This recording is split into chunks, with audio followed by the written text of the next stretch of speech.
today. Let me introduce my amazing colleagues who have joined me. We have State Senator Kathy Sharon from Mankato.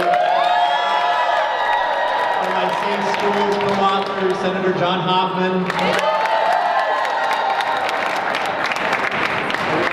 State Senator Susan Kent. And State Representative Clark Johnson. Well, I just want to say thank you for making history and taking your rightful seat at the table. We are living in a remarkable time that those pages of history are turning, but it's not some random breeze turning the page. It is you turning them over, ever impatient to read, no, impatient to write the next page of history. This is you making history, my friends.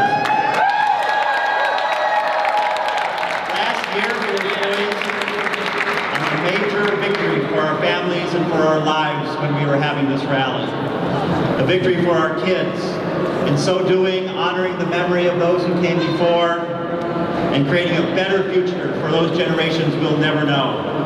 Now thousands of couples have come together in love with their families and their communities to get married and take their place at the table in every county across this great state.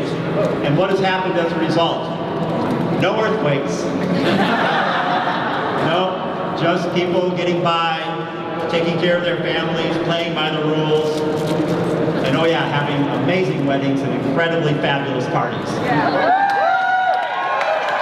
But this year we return because the work of justice is not done.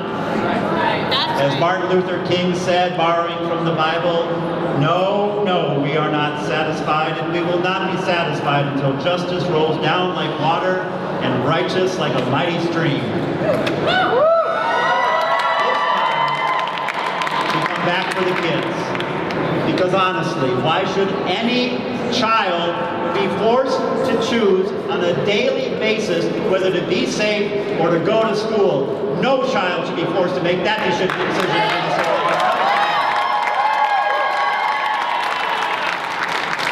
This is a movement led by young people themselves, claiming their power, stepping forward with courage and dignity to tell the truth of their lives, to share their reality and demand a change. It is awesome, it is humbling, and it has been among the greatest honors of my life and my career. And I wish every single one of you could see those young people sitting at a witness table in a Senate hearing, speaking through that fear, leading into that fear, and telling those senators gathered around the table the reality of their lives and telling them what they need to do as their elected representatives. And what a movement it has become. Literally hundreds of organizations and individuals, parents, teachers, professionals, people who love these young people, and the governor stepping forward to say, this is not new, but now we know better and we know so much more. Bullying is a reality in far too many young people's lives. It has serious, immediate, and long-lasting consequences. And effective responses are possible, both to change and redirect behavior, and ultimately to prevent bullying from occurring in the first place. The time is long past due. Beyond that daily tragedy that occurs for kids who feel completely alone, isolated and marginalized, is the tragedy of the adults, the leaders of this state, to fail them for so long. But not this year. Thursday, we vote in the Senate.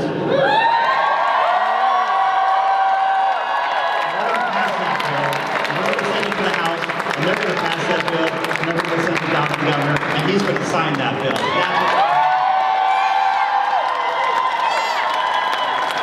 So this rally is fabulous, but if you've heard me at rallies before, this is what I'll tell you. Rallies are great. They're wonderful opportunities to gather our energy and have a larger conversation with the media. Turn around and wave hi to your mom there in the cameras. But do not leave this building until you have spoken with your elected legislator. Do not leave here, because you know what we do? We don't come to these rallies, we skirt around the edges. We often don't even know what's going on in the rotunda for these rallies. You need to go find your elected representatives. That's your job. And that's how democracy works. And that's the only way this building functions, is when you come and you talk to us about the papers, the bills, the resources that we're allocating, how that relates and connects to what's going on in your community with the people you love. We are all citizens of this great state. Whether we're young people, not yet old enough to vote, someone struggling with the reality of HIV or AIDS, a family member or a caretaker. We proved that in 2012. We proved that again in 2013. This is 2014, and justice rolls on, and as Frederick Douglass said, power concedes nothing without a demand. It never has, and it never will. Democracy demands so much of us, but we're up to it. We're up to this job. And look at the leadership of the future we're developing through this movement. I am so excited about the future of this state, because these young people, they're going to grow up and they're going to take the reins of power, and it's going to be awesome when they run this building. It's going to be incredible. And make things for the better. Have a great day. Thank you very much.